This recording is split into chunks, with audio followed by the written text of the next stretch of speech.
નમસ્કાર વિદ્યાર્થી મિત્રો, ફરી એકવાર આપની સમક્ષ ઉપસ્થિત થયેલો છું.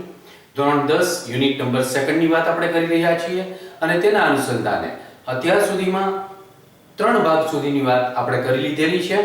પ્રી ટાસ્કનો એક અલગ વિભાગ કરેલો હતો અને ત્યાર પછી જ્યારથી યુનિટ શરૂ થયેલો છે તેમાં પહેલો વિભાગ એનો એક પીરિયડ કરેલો છે, બીજો વિભાગ એનો બીજો પીરિયડ થયેલો છે, ત્રીજો વિભાગ જેનો પણ ત્રીજો પીરિયડ થયેલો છે અને હવે અત્યારે જે વાત કરવાની છે એ પેજ નંબર 17 17મા પેજ ઉપર ટેક્સ્ટ બુકમાં બીજા પાર્ટની વાત આપણે કરવા જઈ રહ્યા છીએ.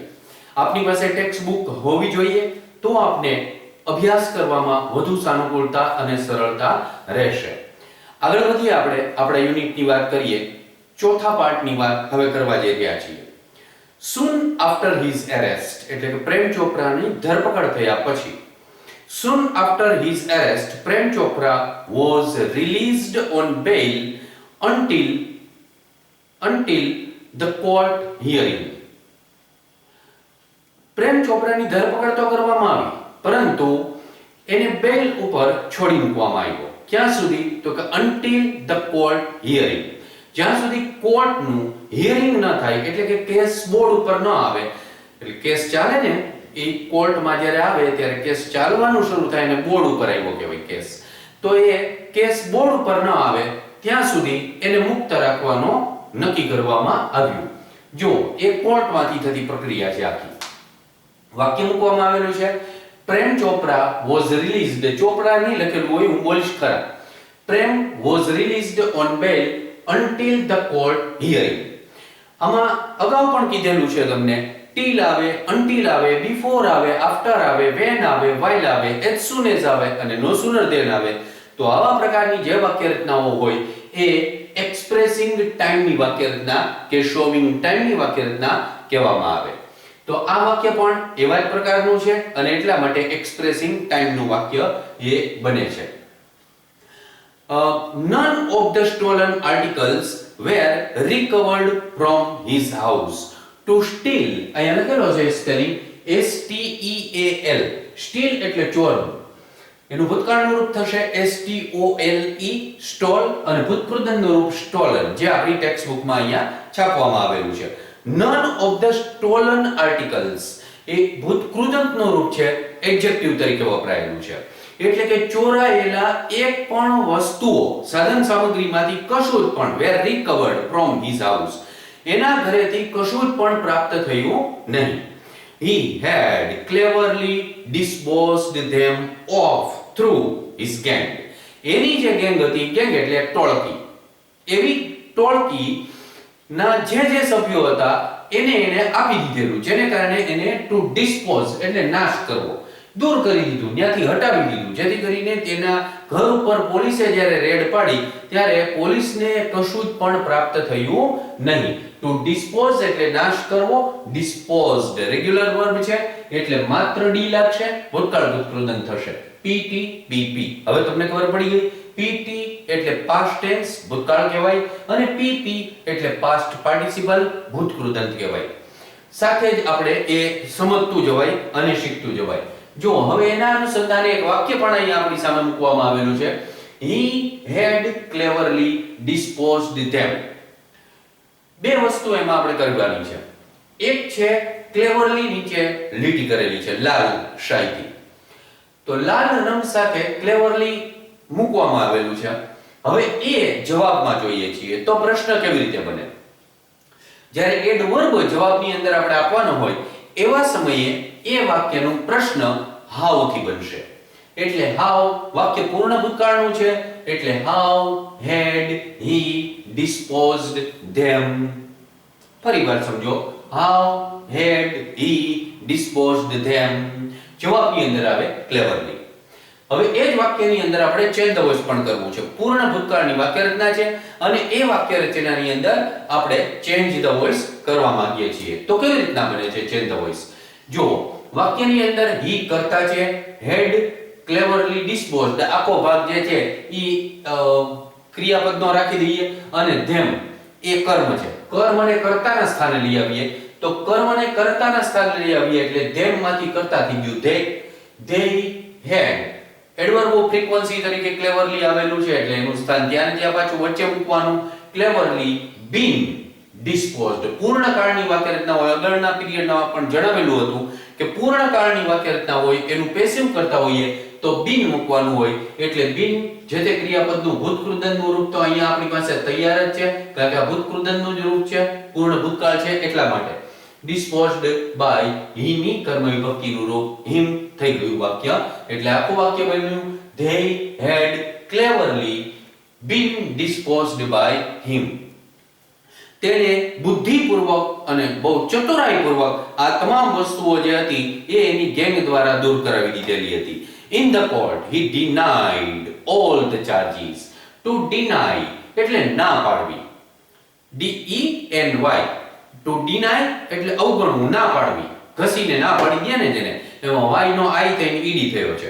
Denied all the charges. Charges એટલે એના ઉપર મૂકવામાં આવેલા આરોપો તે એને નકારી દીધા.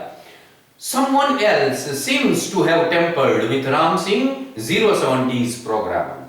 બહારનું કેવું કાઢે છે, લખે છે કે એ કોર્ટની અંદર કહે છે કે કોઈ કે someone else, મેં તો કાઈ કર્યું જ નથી પણ કોકે આવું કરેલું હોવું જોઈએ. Someone else seems to have tampered. To temper એટલે ચેડા કરવા. Tampered રેગ્યુલર વર્બ છે એટલે એ પ્રમાણે સમજી લેજો. Tampered with Ram Singh 070's programs.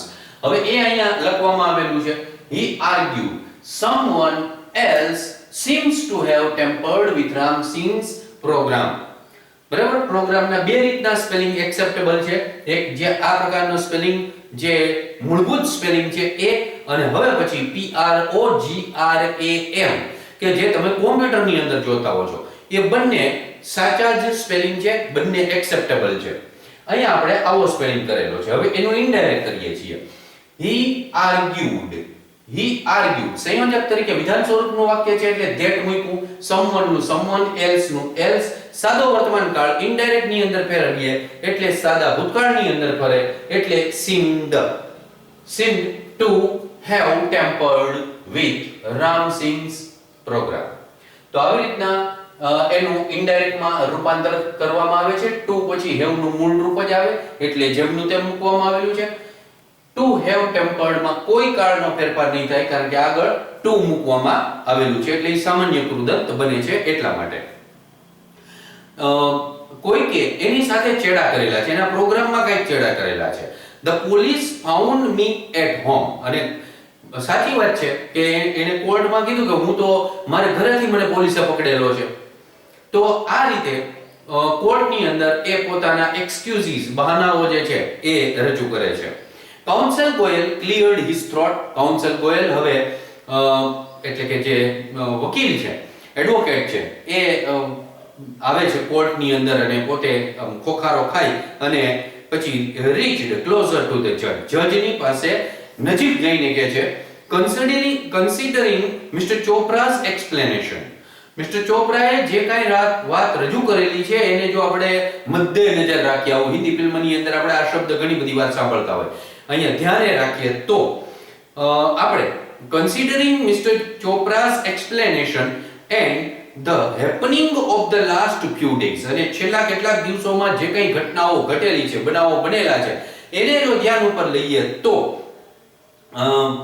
the last few days when so many jewelers and curio dealers have been affected. ઘણા બધા જ્વેલર્સ, ઘણા બધા જે સોની કામ સાથે સંકળાયેલા લોકો છે અથવા તો જે પ્રાચીન વસ્તુઓ વેચતા હોય એવા કેટલાક કિંમતી વસ્તુઓ વેચનારા લોકો, ડીલર્સ, have been affected, એને અસર થઈ છે. અને તેથી કરીને it seems important to know, એ અગત્યનું લાગે છે, it seems important to know the working of Ramsing robot. Ram Singh robot કેવી રીતના કામ કરે છે એની માહિતી આપણે મેળવવી આવશ્યક બની જાય છે. એટલે કે એની પેટર્ન કેવી છે. હવે એમાં આ વાક્ય તમારી સામે મૂકવામાં આવ્યું, એમાં આટલી લીટી કરેલી છે to know the working of Ramsing robot. આટલો પાર્ટ જે છે એ એટલો પ્રશ્નમાં નથી આપણે જોતો, એનો અર્થ એ થયો કે જવાબમાં જોઈએ છીએ. તો પ્રશ્ન કેવી રીતના બનશે? પ્રશ્ન જે છે એ વોટ થી બનશે કારણ કે આ એક્ચ્યુઅલી નાઉન ફ્રેઝ છે. આટલો જે પાર્ટ આવ્યો ને એ ઈ વોટ થી પ્રશ્ન પૂછો એટલે જવાબમાં આવે. તો વોટ થી પ્રશ્ન બનાવવો પડે. તો વોટ સાદો વર્તમાનકાળ છે એટલે ડઝ, ઈટ કરતા છે એટલે ઈટ, સીમ્સ માંથી સીમ, કારણ કે ડઝ આવ્યું એટલે ક્રિયાપદનું મૂળ રૂપ આવે ઇમ્પોર્ટન્ટ. આખું પ્રશ્ન વાક્ય બન્યું what does it seem important. શું એવું અગત્યનું લાગે છે? તો કે to know the working of Ramsingh robot. Ramsingh robot ની જે પદ્ધતિ છે કામ કરવાની એનાથી આપણે વાકેફ થવું એ અત્યંત આવશ્યક છે. I request Ramsingh robot to be called in the court. અને હું કોર્ટની અંદર રામસિંગ રોબોટને આમંત્રણ આપવા ઈચ્છીશ. અને આ દુનિયાની પ્રથમ ઘટના હતી કે જેમાં કોર્ટની અંદર એક રોબોટને એક ગુનેગાર તરીકે લઈ આવવામાં આવતો હોય. અને એટલા માટે બીજા દિવસે તો હેડલાઈન આવી ગઈ ન્યૂઝપેપર્સની અંદર, robot goes to court. Robot કોર્ટમાં જાય છે. Where the headlines in the next day's papers. બીજા દિવસના ન્યૂઝપેપરની અંદર આવી હેડલાઇન્સ આવી. The next day the court was overcrowded with people keen to watch a robot in the witness box. અને as usual આપણો ભારતીય સમાજ જ નહીં પરંતુ વિશ્વભરના સમાજની અંદર ક્યુરિયોસિટી બહુ જબરજસ્ત છે કે ક્યાંક કાંઈક ઘટના બને, બે કીડીઓ અથડાણી હોય અને એટલા બધા દર્શકો જોનારા બધાય પહોંચી જાય અને પછી એમાંથી વાતો નીકળે અને સાતમા માણસ સુધી પહોંચે ને ત્યાં તો બે હાથીઓ પટકાઈ ગયા હોય. આવું થઈ જાય. એટલે એવી ક્યુરિયોસિટી સાથે તમામ લોકો જે છે એ ત્યાં પહોંચી ગયેલા હતા. કોર્ટ અકડે ઠઠ ભરેલી હતી. The next day the court was overcrowded with people keen to watch a robot in the witness box. Witness box એટલે સાક્ષીનું જે ખાનું ઊભું રાખવાનું હોય જેમાં બધાને ઊભા રાખવામાં આવે છે, જે કોઈ ગુનેગારો હોય કે સાક્ષી હોય એ બધાને, એ witness box. Counsel Goyal was ticking off points till the last moment. આ ટીલ સાથેનું વાક્ય આવ્યું એટલે પહેલા તમને હું એ જણાવી દઉં કે આટલો પાર્ટ જે આવ્યો એ એક્સપ્રેસિંગ ટાઈમનો, જે અહીંયા પહેલું આવ્યું હતું એવું જ વાક્ય છે, એક્સપ્રેસિંગ ટાઈમ છે. હવે એ જ વાક્ય જુઓ અહીંયા, Goyal was ticking off points. છેદવશ કરીએ, ચાલુ ભૂતકાળનું વાક્ય છે, બરાબર? વોઝ ટીકિંગ ચાલુ ભૂતકાળનું વાક્ય, એનું છેદવશ કરીએ આપણે તો પોઈન્ટ્સ છે એ કર્મ છે, કર્તાના સ્થાને આવી જશે. પોઈન્ટ્સ ત્રીજો પુરુષ બહુવચન. ભૂતકાળની વાક્ય રચના, કેવો ભૂતકાળ? તો ચાલુ ભૂતકાળ એટલે અહીં મૂક્યું વેર.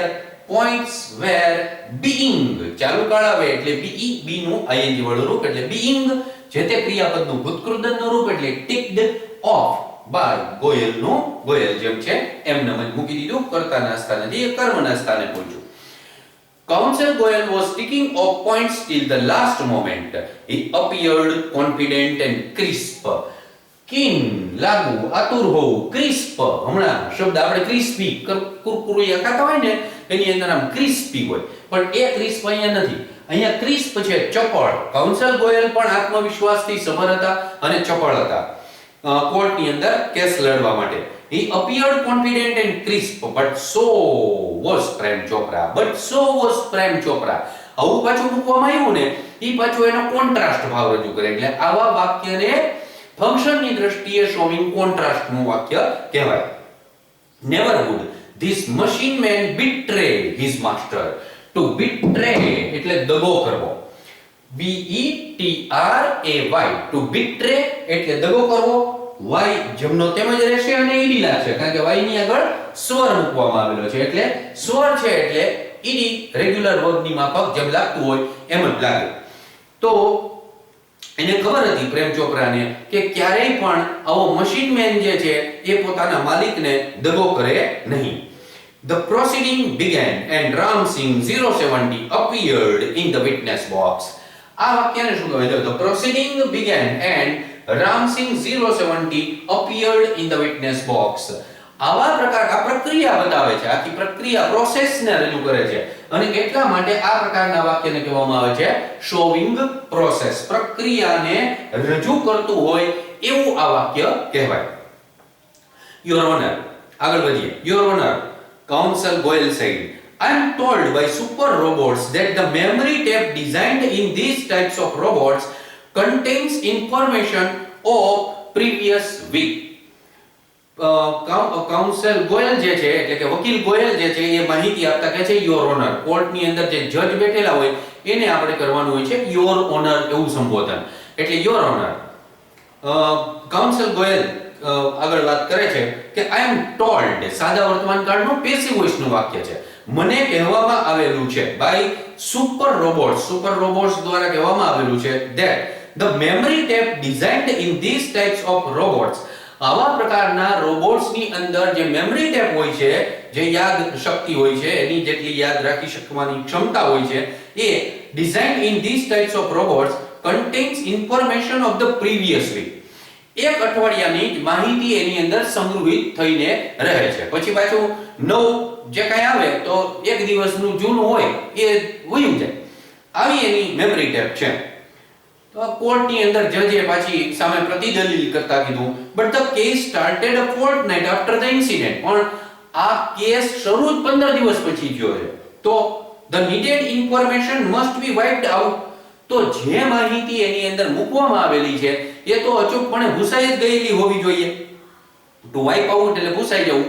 એટલે ઓલા વાહનની અંદર વાઇપર હોય છે ને, ઈ ટુ વાઇપ એટલે ભૂસવું. એટલે અહીંયા ટેપ ને ભૂસાઈ ગઈ હશે. Counsel Goyal smiled softly staring at Prem Chopra. Prem Chopra તરફ અહીંયા જો હમણાં જે વાક્ય આવ્યું ને એ વાક્યનો પહેલા ઇનડાયરેક્ટ સમજી લઈએ. ગોયલ સેડ ટુ ધ જજ, sir the robot has been switched out of the operation ever since.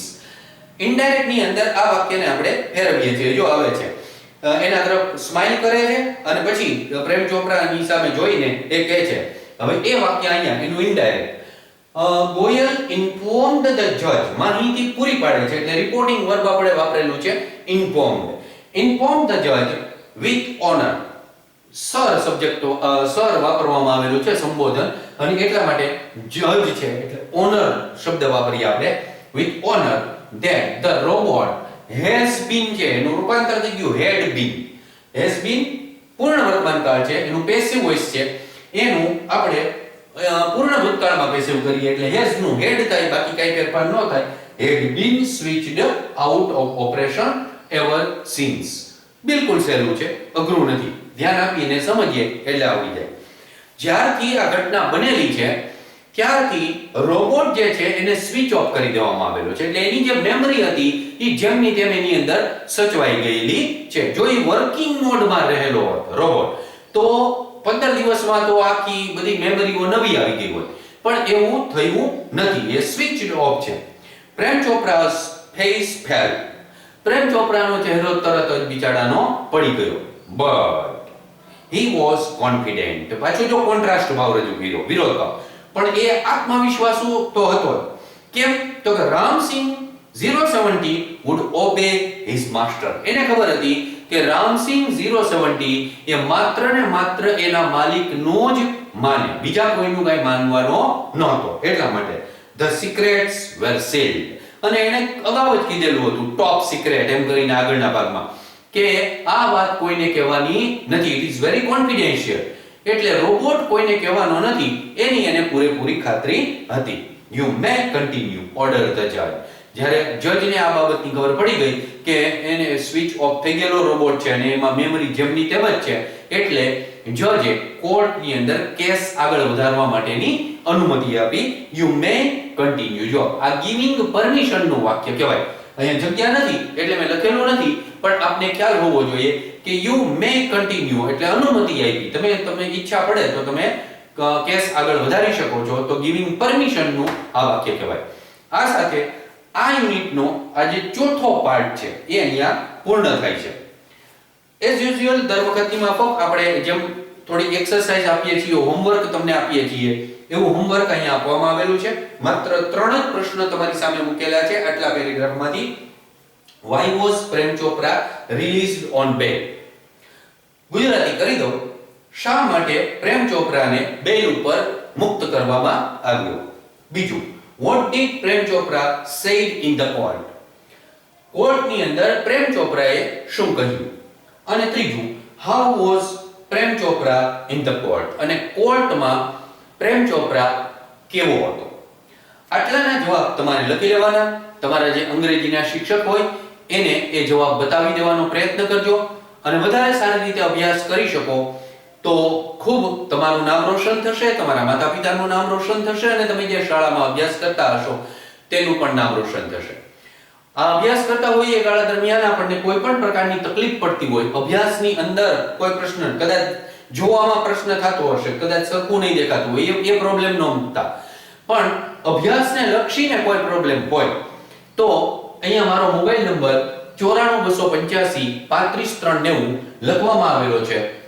કોઈ પણ વસ્તુ નથી સમજાતી એને WhatsApp દ્વારા તમે મને પૂછી શકો છો. ફોન નહીં કરતા, ફોનનો જવાબ આપીશ નહીં, પણ WhatsApp માં એ પ્રશ્ન મૂકી દેજો. તમને એક વધારાના લેક્ચરની અંદર પ્રોબ્લેમ સોલ્યુશન માટેનું એક વધારાનું લેક્ચરમાં તમારી તમામ પ્રશ્નોનું સોલ્યુશન કરી આપવામાં આવશે. સરસ રીતે અભ્યાસ કરો.